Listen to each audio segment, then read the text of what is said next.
In the last video, I talked about how my 7th Gen Civic was having problems and the alternator actually backed out and was so loose that I was sure that the ECU was burnt out. In this video, I'm going to be switching the ECU out and I will be switching the chip in the ECU so it will run with the new ECU, and I'm going to be grounding the alternator.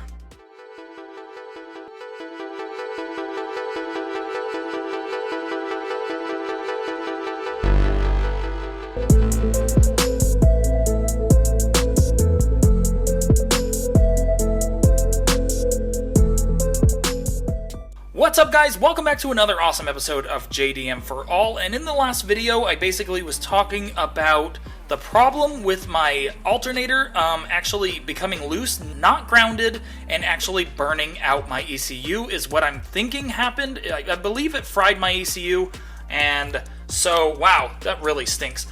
So I actually bought this soldering iron. I'm going to show you guys how to switch the ECU out. I'll show you guys the steps of putting it back in. And also, I'm going to show you guys how I'm taking the chip out from the old ECU to the new ECU. It is basically the chip. Okay, I'm unplugging this. This stinks really bad. Whew. Oh no, oh no. So I'm going to show you guys how I switch the chip. It is basically the programmable chip that programs your key to your car. And when you switch this chip out from one ECU to the next, basically your car will recognize the key that you're using and the ECU will allow the car to start.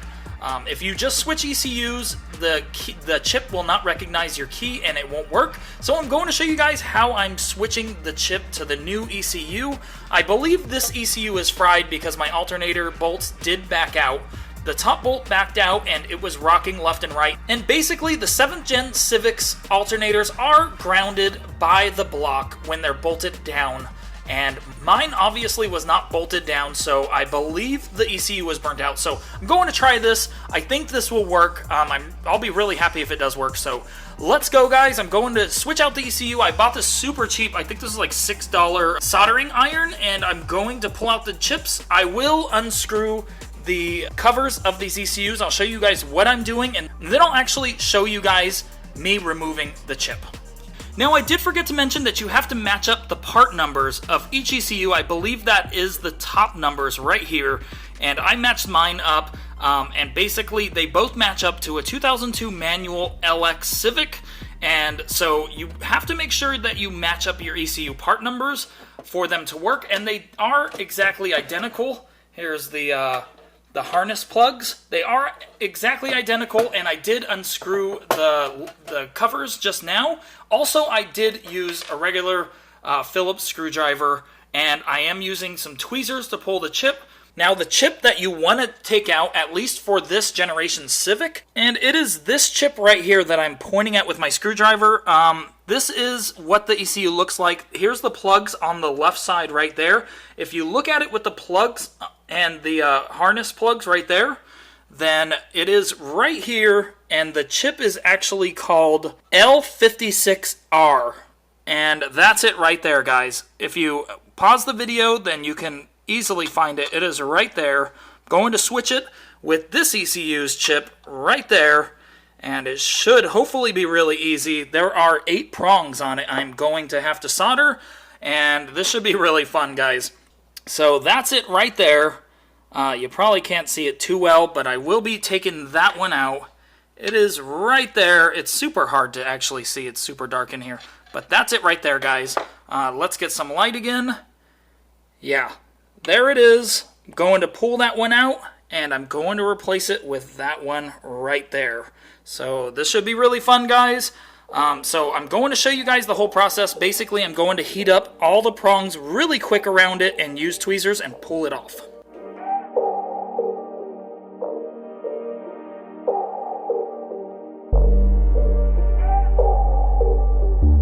Okay, so for some reason the soldering iron that I was using did not work. I had to use a blow dryer, and I basically just blow dried it and pulled on it, and it came off. I used this blow dryer right here, so it worked really well. It came out really well, but I heard that you do want to protect the board around it because it can damage it.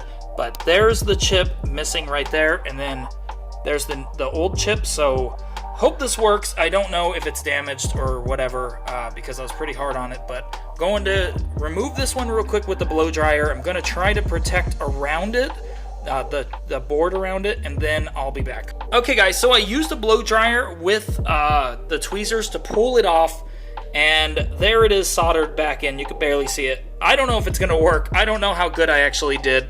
Alright guys, so now we have to put all of this back together and test it out, and it is not fun. So putting the ECU back in is not fun at all. Basically, when you take it out or put it back in, obviously, you have to unbolt these right here. Now these have a bar that connects inside here.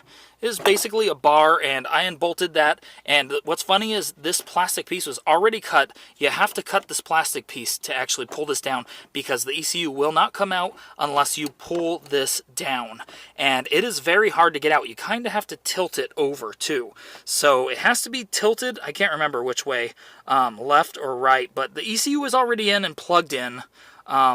And I'm going to show you all of the steps. So obviously you have to pull the glove box down. It's pretty easy. All it is this right here, and you just pop these out. So basically you just pop this out, boom, and then this will come down. And they're on both sides. And once you get that down, then you're going to want to unbolt all of the bolts on the ECU. I believe there's 3. There's one down here, and it's in the very back, so you're going to need a really long extension. What I did was I used 2 extensions to extend all the way back there. And when you go all the way back there, there's a bolt right here underneath, and there's a bolt on the left. So there's a bolt on the left all the way in back, and there's a bolt on the right all the way in back. And then there's this bolt right here. And you also want to unplug the ECU. You probably want to unplug your battery to do all of this, because this is electronics, but basically there is a plug up here, there's a plug right here, and there's a plug right here. There's 3 plugs, and after you unbolt it and get these 3 plugs out, then this is also going to be right here. You want to plug it right here in the back. There's a little clip. You unplug that, and then you just unplug all of this. So once you unplug this and unplug this little clip right here, then you want to unplug the ECU. There's 3 harness plugs, and you get all of those out and unplug this bolt, the bolt in the very back on the right of the ECU, and a bolt in the very left in the back of the ECU. And once you get all of those done, it's pretty easy. All you do is get all of these out of the way, and that's when you unbolt this. There's 2 bolts right there, and then there's a bolt over here as well. I unbolted all of these. I don't know what you need to do. You probably do need to unbolt all of these so it will pivot down a little bit. And you also have to cut this plastic right here. And yeah, it's not the easiest thing to get this ECU out versus in the older generations of Civics. It's much easier. So I'm going to put all of this back together. All I have to do is bolt this back up, put the glove back in, and bolt up all the bolts on the ECU. So it's not too difficult, but it is very tedious. After I'm done with that, I'm going to test drive it, and I'll let you guys know what's going on. I did also forget to mention that I did ground this alternator with an extra ground, so it is probably grounded off of the block, but I also bought this ground off of eBay. I believe it was like $10 or $12, maybe $15, and I bolted it up right here, basically to the radiator support, and I also connected it to the alternator. You could probably barely see it, but it's right there. So this should, if it ever backs out again or loosens up from the block, this should really help from frying the ECU again. So I think it's about time that we test it out. Alright guys, so I drove it around the block and everything runs perfect. It all works great again. Even the AC works. Before, the AC wasn't even working, I don't think.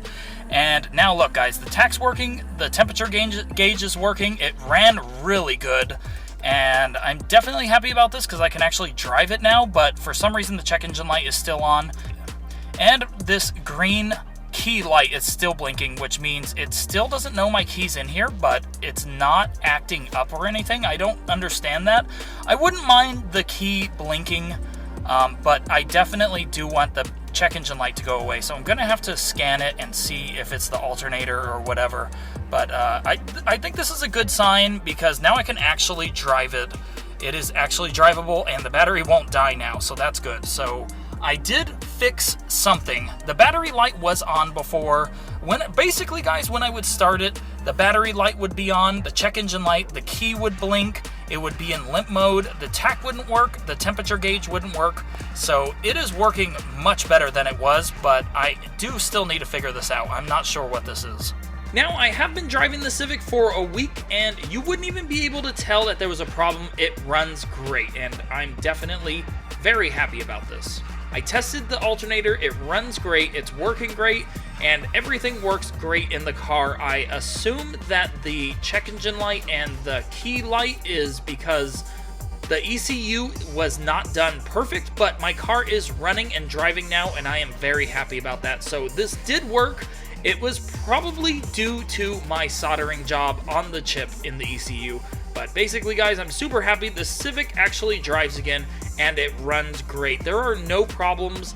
The only thing that I noticed is that there is a check engine light and the green key flashing on the dash.